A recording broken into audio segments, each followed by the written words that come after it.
Antoine, bonjour. Bonjour Patrick. Merci d'accueillir New Jardin TV ici au Bois des Moutiers, une propriété, on va dire féerique, et qui appartient à votre famille depuis longtemps. Oui, qui est resté dans la même famille depuis l'origine. Depuis l'origine. Donc à partir de 1898. Ils avaient un grand rêve, qui était un rêve très humaniste, d'essayer de créer un lieu qui puisse être utile et qui puisse servir leur cause, essayer de créer un monde meilleur. C'était des grands idéalistes. Et donc pour ça, ils ont fait appel à un grand architecte, une grande paysagiste, pour créer un lieu qui soit homogène, cohérent. Donc trouver cette cohérence entre l'intérieur, l'extérieur et l'intérieur. Nous sommes sur ce qu'on appelle la terrasse nord, qui donne sur le parc et puis dans le paysage lointain sur la mer. Et puis de l'autre côté, on a ces jardins qui sont des jardins dessinés. Plus à l'anglaise. Plus à l'anglaise, plus travaillés. Et ici, plutôt un parc qui a été créé comme une sorte de tapisserie vivante ou un tableau vivant, à partir de l'idée de créer quelque chose de naturel. Le seul problème, c'est que nous, qui sommes des êtres humains, si on veut créer quelque chose de très naturel, on ne peut pas le faire, parce qu'on a perdu ce côté très intuitif de l'hémisphère droit. On est beaucoup plus dans l'hémisphère gauche qui est très pragmatique. Puis la nature est inimitable. Voilà. Il faut essayer de planter au hasard. Einstein disait, le hasard, c'est Dieu qui se promène incognito. Ah. Mon arrière-grand-père, j'ai ses carnets de plantation, je suis en train de travailler dessus d'ailleurs, quand il a planté le parc sur une surface de 12 hectares, dans une valeuse donnant sur la mer, il a planté chacun des végétaux entre 300 et 700 exemplaires de chacune des espèces. Et de cette taille-là. Ah oui. Donc en fait, il a reproduit... Y compris les cèdres de la Alors, classe. Les cèdres, vous en avez encore dans le parc. Il les a plantés, je crois qu'il a par 300. Ça c'est la plantation d'origine. Oui. Depuis, 4 générations sont passées. Et il y a eu des plantations qui ont été faites. Il y a eu un renouvellement des plantations dans le parc qui est très important. Mais on a quand même toutes ces grandes figures, ces grands arbres qui participent à la poésie du lieu, qui sont là et qui ont été plantés à l'origine. Alors vous parlez de grandes figures, il y a aussi une grande figure du paysage qui est intervenue ici, ouais. Qui s'appelle Gertrude Jekyll, et qui est, on va dire, quasiment mondialement célèbre. Et cette personne, qu'est-ce qu'elle a donc travaillé ici? Alors Gertrude Jekyll, elle est intervenue en parfaite collaboration avec Edwin Lutyens, l'architecte anglais, qui est aujourd'hui considéré peut-être comme un des meilleurs architectes anglais de tous les temps, et qui n'avait que 29 ans quand il a fait cette maison pour mes grands-parents, et qui était déjà très ami avec Gertrude Jekyll. Et d'ailleurs, leur collaboration est très très renommée en Angleterre en particulier. Lutyens, Gertrude Jekyll, donc Lutyens travaillait sur la maison, préparer le terrain pour la paysagiste, c'est-à-dire créer ses murs, créer les espaces, souvent des chambres de verdure. Il créait les emplacements pour faire les mixed borders, donc avec les allées, etc. Et Gertrude Jekyll venait ensuite les remplir avec ses dessins très connus. Et donc, c'est ce que l'on retrouve ici, avec les premiers mixed borders qui ont été faits certainement sur le continent européen. Antoine, oui. Nous sommes dans la partie donc, du jardin, oui. Bien à l'anglaise, avec oui. Les mixed borders, et un jardin quand même qui exprime beaucoup au-delà du simple jardin.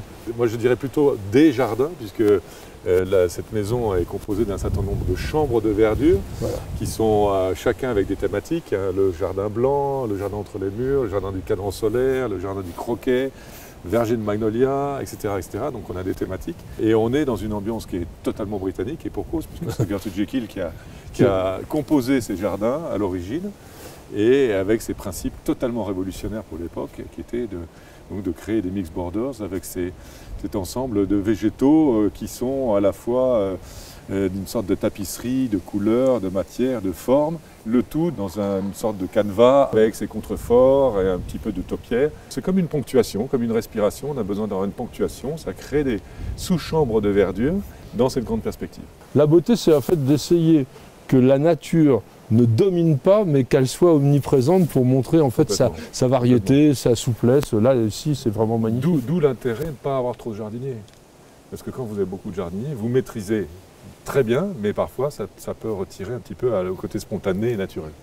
Et les jardins, à l'origine, étaient l'expression du paradis. Ici, au Bois du Moutier, vous en avez vraiment un avant-goût. Antoine, voici encore un autre jardin, toujours d'inspiration britannique, avec au milieu donc un cadran solaire. Et puis le petit jardin typiquement de Gertrude Jekyll. À l'origine, là on voit un peu moins, mais avec des petits graviers fins. Donc les plantes viennent se détacher sur un fond assez clair à l'origine. Et on a toujours cette couleur un peu, j'appelle ça un peu la couleur anglaise aussi, d'avoir beaucoup de gris, de doré, des feuillages qui se mélangent. Un beau jardin d'automne d'ailleurs, parce qu'on a des sédums, on a des anémones du Japon. Et ce sont des plantes que vous sélectionnez par rapport à une sensibilité ou plutôt par rapport au climat? Alors il y a les deux, parce qu'on a notre sensibilité, alors ça c'est le premier des aspects, et puis après effectivement le climat et la nature du sol aussi. Antoine, nous voici dans une autre partie de ce jardin magnifique. Là, c'est assez récent. Oui, c'est un jardin qui a été recomposé dans les 15-20 dernières années, principalement par ma mère, Claire, qui est une peintre, restauratrice de tableaux.